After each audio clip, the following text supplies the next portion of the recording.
स्वागत है आप सभी का आपके अपने YouTube चैनल एग्ज़ाम वॉरियर्स पर। आज के वीडियो में बात करने वाले हैं जूनियर अकाउंटेंट भर्ती परीक्षा 2024 के बारे में, जहां पर अभ्यर्थी इंतज़ार कर रहे हैं इसके 2 गुना के रिज़ल्ट का, जो कि डॉक्यूमेंट वेरिफिकेशन की प्रोसेस के लिए आने वाला है। यानी कि वे सभी अभ्यर्थी जो यहाँ पर दस्तावेज सत्यापन यानी कि डॉक्यूमेंट वेरिफिकेशन में शामिल होंगे, उन सभी का इंतज़ार बहुत जल्द समाप्त होने वाला है। जैसा कि आप सभी जानते हैं कि इस महीने में, यानी कि अगर हम बात करें जून महीने के अंत तक रिज़ल्ट आने की बात थी, अब अंतिम वीक यहाँ पर शुरू हो चुका है और इस वीक में आपका रिज़ल्ट यहाँ पर 100% जारी हो जाएगा, ऐसा बोर्ड के अध्यक्ष के द्वारा भी कहा गया है।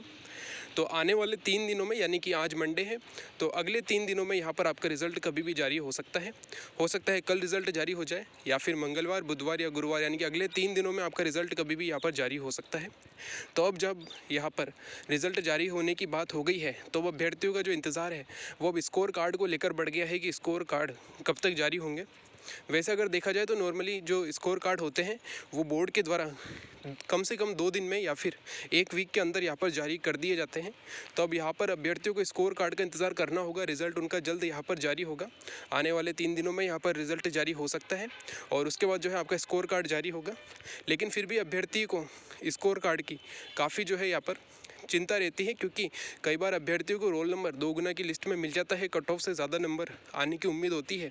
लेकिन जब तक स्कोर कार्ड पता नहीं होगा तब तक श्योर यह नहीं कहा जा सकता है कि सिलेक्शन हो भी पाएगा या नहीं।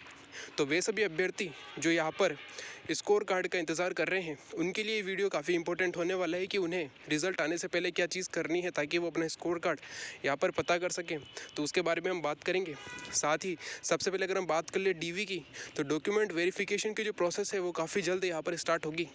आपका डॉक्यूमेंट वेरिफिकेशन जहाँ तक उम्मीद है आपके डिपार्टमेंट यानी कि DTA के द्वारा करवाया जाएगा। तो जैसे ही यहाँ पर 2 गुना का रिज़ल्ट आता है, उसके 1 वीक या फिर 10 दिनों के अंदर आपका यहाँ पर DV शेड्यूल भी जारी किया जा सकता है।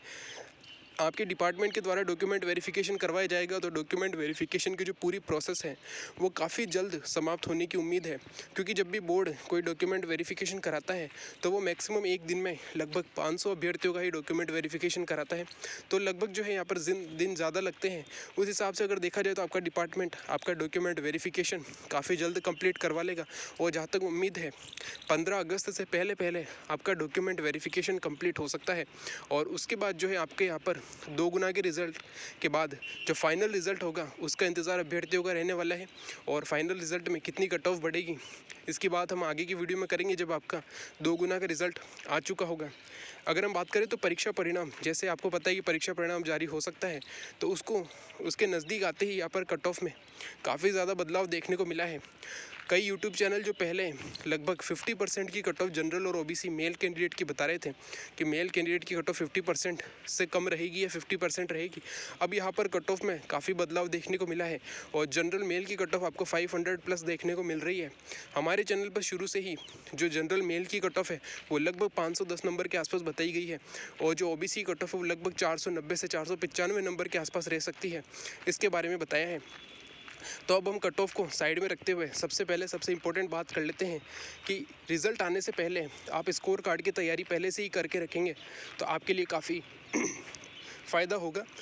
अगर मान लीजिए कोई अभ्यर्थी है जो कि OBC कैटेगरी से है, उसने अभी अपना कैलकुलेशन कर रखा है कि उसके नंबर लगभग 480 बन रहे हैं जो बोर्ड की आंसर की आई थी, और अभी कुछ क्वेश्चन डिलीट भी होने हैं।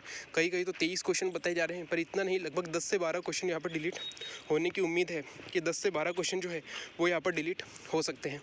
तो अब अगर अभ्यर्थी ने मान रखा है कि उसके 480 नंबर बन रहे हैं आंसर की के अनुसार, तो अब जब रिज़ल्ट आता है, चूँकि उसने कई यूट्यूब चैनल के माध्यम से कट ऑफ देखी है कि OBC मेल की कट ऑफ लगभग 50% रहेगी फाइनल, तो उसको लगता है कि उसका श्योर सिलेक्शन यहाँ पर हो जाएगा। लेकिन जब अब 2 गुना का रिज़ल्ट आने वाला है तो अभ्यर्थियों को यहाँ पर कट ऑफ काफ़ी ज़्यादा देखने को मिलेगी। अगर देखा जाए हमारे चैनल पर भी बताया गया था कि OBC की 2 गुना की जो कट ऑफ है वो लगभग आपको 470 से 475 नंबर के बीच देखने को मिलने वाली है। तो अब अगर अभ्यर्थी के 480 नंबर है और कट ऑफ 470 से 475 के बीच जा रही है, तो जैसे ही यहाँ पे रिज़ल्ट आएगा तो अभ्यर्थी को काफ़ी ज़्यादा चिंता होगी, क्योंकि उसके अनुसार उसके मार्क्स 480 नंबर ही है और कट ऑफ ही जो है वो 470 से 75 के बीच में गई है।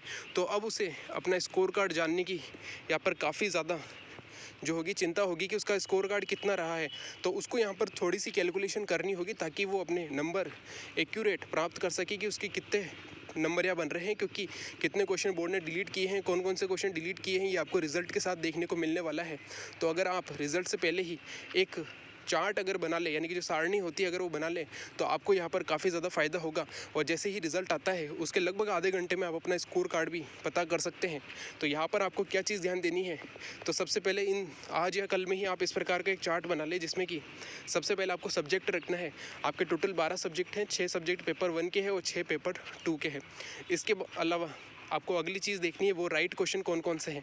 यानी कि ऐसा भी नहीं था कि इस पेपर में, मान लीजिए पेपर 1 जो था उसमें 150 क्वेश्चन थे, तो ऐसा नहीं था कि जो हिंदी के क्वेश्चन है वो 1 से लेकर 25 तक थे, 26 से लेकर 50 तक इंग्लिश के क्वेश्चन थे, या 51 से लेकर फिर 75 तक आपके जीके के क्वेश्चन थे। ऐसा नहीं था, सभी क्वेश्चन मिक्स थे। मान लीजिए पहला क्वेश्चन अगर जीके का है तो सेकेंड आपका इंग्लिश का आ गया है, थर्ड क्वेश्चन आपका साइंस का आ चुका है, और फिर फोर्थ क्वेश्चन, तो इस प्रकार था। तो सबसे पहले आपको ये पता करना होगा कि कौन कौन से क्वेश्चन आपके हिंदी के हैं। एक एग्जाम्पल दिया गया, मान लीजिए आपके पेपर में क्वेश्चन नंबर 2 के बाद सीधे जो था क्वेश्चन नंबर 14, 17, 21, इस प्रकार से क्वेश्चन जो थे वो हिंदी के आपके सही थे। तो टोटल मान लीजिए आपने 18 क्वेश्चन सही किए थे 25 में से, और जो रॉन्ग क्वेश्चन थे वो मान लीजिए लगभग आपके 6 क्वेश्चन रॉन्ग थे, जिनके नंबर मान लीजिए 6 नंबर क्वेश्चन, फिर 28, फिर 67। तो इस प्रकार आपको टेबल बनाने लिए कि यहाँ पे राइट क्वेश्चन कौन कौन से थे आपके जो सही थे और टोटल कितना है, रॉन्ग क्वेश्चन कौन कौन से हैं और टोटल कितना है। बाकी जो क्वेश्चन आपने छोड़े हैं उसका प्रभाव आपको आपके स्कोर कार्ड पर देखने को नहीं मिलेगा, ठीक है। जो क्वेश्चन आपने छोड़ दिया है अगर वो डिलीट हो जाता है तो आपके जो नंबर है वो उस प्रकार बढ़ जाते हैं। अब ये टेबल बनाना क्यों ज़रूरी है, तो क्यों आप सभी जानते हैं कि यहाँ पर जो आपका क्वेश्चन डिलीट होने वाले हैं वो सेक्शन वाइज होंगे। अगर ओवरऑल होते हैं तो इतना सब करने की ज़रूरत नहीं पड़ती। ओवरऑल में मान लीजिए 10 क्वेश्चन डिलीट हो गए हैं पेपर 2 में, तो 150/140 कर दिया, और जो आपके टोटल 100 सही क्वेश्चन है, मान लीजिए 110 क्वेश्चन आपके सही हैं, तो उसको जो नए नंबर है उससे मल्टीप्लाई कर दिया, और मान लीजिए आपके नेगेटिव भी है तो उसको आपने उससे माइनस करके जो भी है आपका स्कोर कार्ड यहाँ पर आ जाता था। लेकिन अब यहाँ पर सेक्शन वाइज क्वेश्चन डिलीट हुए हैं, तो हर सेक्शन के अनुसार क्वेश्चन का नंबर बदल जाएगा। मान लीजिए पहले हर एक क्वेश्चन 3 नंबर का था, अब हिंदी में 2 क्वेश्चन डिलीट हो गए हैं तो हिंदी का अलग स्कोर बनेगा, इसके अलावा आपका इंग्लिश का अलग स्कोर बनेगा, फिर ओवरऑल जो होगा वो जोड़कर आपका यहाँ पर पेपर 1 का फाइनल स्कोर और पेपर 2 का फाइनल स्कोर होने वाला है। तो वे सभी अभ्यर्थी जो अपना स्कोर कार्ड जानना चाहते हैं उनके लिए चीज़ काफ़ी ज़रूरी है। बाकी जिनको लगता है कि उनका सिलेक्शन हो जाएगा, अगर वो नहीं करना चाहे तो कोई दिक्कत नहीं है, वो स्कोर कार्ड का इंतज़ार कर सकते हैं जो लगभग 1 वीक के अंदर अंदर आ जाता है। बाकी अगर आप सही में चाहते हैं कि अपना स्कोर कार्ड हमें पता चले, हम अभी थोड़े से कन्फ्यूज़न में हैं कि यहाँ पर हमारा सिलेक्शन हो भी पाएगा या नहीं हो पाएगा, 2 गुना में ज़रूर शामिल हो जाएंगे, लेकिन क्या फाइनल रिजल्ट में शामिल हो पाएंगे या नहीं। तो जिन भी अभ्यर्थियों को ये चिंता है वो कम से कम इस प्रकार की एक टेबल पहले ही बना लें, ताकि यहाँ पर जैसे ही रिजल्ट आए वो अपना स्कोर कार्ड तुरंत प्राप्त कर सके। क्योंकि मान लीजिए अगर आपके नंबर आपने जो मान के चले हैं और जो कट ऑफ है उसमें लगभग 7-8 नंबर का ही अंतर रह गया है, और अभी आपको लगता है कि कुछ क्वेश्चन डिलीट होंगे तो क्या प्रभाव आपको देखने को मिला है, तो आपको काफ़ी ज़्यादा चिंता हो जाएगी। और जब आप ऐसी चिंता में रहेंगे तो इस प्रकार की कैलकुलेशन तो करनी ही है, चाहे आप पहले से तैयार रखिए या आप रिजल्ट के दिन इसे बनाइए, लेकिन इस प्रकार की कैलकुलेशन आपको करनी होगी। तो जब आप इस प्रकार की चिंता में होंगे तो आपकी कैलकुलेशन ख़राब होने वाली है और उसी प्रकार आपको और ज़्यादा चिंता बढ़ेगी। तो उससे पहले ही अगर आप इस प्रकार की टेबल बना लेते हैं तो वाकई में आपकी काफ़ी ज़्यादा फ़ायदा होगा। इससे 2 प्रकार के फ़ायदे होंगे। सबसे पहले जब आपका रिजल्ट आएगा उसके नीचे जो आंसर की आएगी उसमें ये बताया जाएगा कि हिंदी में मान लीजिए क्वेश्चन नंबर 18 गलत हुआ है, तो आपको इस टेबल से फटाफट पता चल जाएगा कि 18 नंबर आपने सही वाला है या फिर गलत वाला है। तो तुरंत आप उसको काट कर वहाँ पे आप जो भी आपका कैलकुलेशन होगी वो जल्द से जल्द कर पाएंगे। तो ये चीज़ आपके लिए काफ़ी इंपॉर्टेंट रहेगी। तो जो भी अभ्यर्थी बनाना चाहे वो आज बना सकते हैं इसी फॉर्मेट में। एक तरफ आपको सब्जेक्ट लिखने हैं, इसमें आपके टोटल 12 सब्जेक्ट आ जाएंगे, फिर आपके उस सब्जेक्ट के कौन कौन से नंबर के क्वेश्चन सही है। मान लीजिए हिंदी में 2 नंबर, फिर 14 नंबर, फिर 17, फिर 21, ऐसे करते करते 150 तक जो भी क्वेश्चन है आपके वो सही है।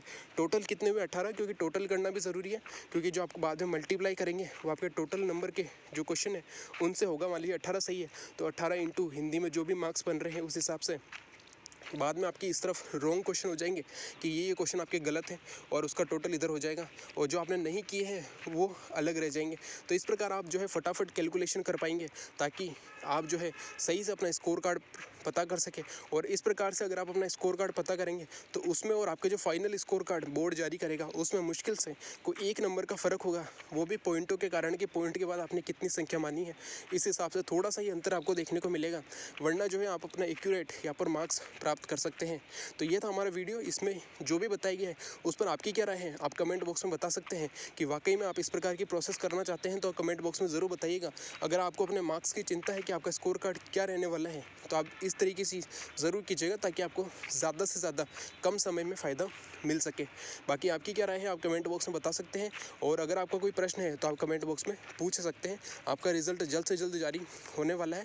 जैसे ही आपका रिज़ल्ट जारी होता है इसके बाद जो है हम आगे के बारे में बात करेंगे। कुछ और इंपॉर्टेंट वीडियो आपके लिए आने वाले हैं, जैसे कि आपका डिपार्टमेंट का वीडियो, कौन कौन से डिपार्टमेंट में अकाउंटेंट की पोस्ट होती है और कहाँ कहाँ पर पोस्ट होती है, ये बहुत ही इंपॉर्टेंट वीडियो होने वाला है। काफ़ी अभ्यर्थियों का क्वेश्चन भी है कि जो गर्ल्स हैं उनके लिए कौन कौन से डिपार्टमेंट अच्छे रहते हैं, तो इसके बारे में भी हम जल्द बात करेंगे। Thank you. जय हिंद, जय भारत।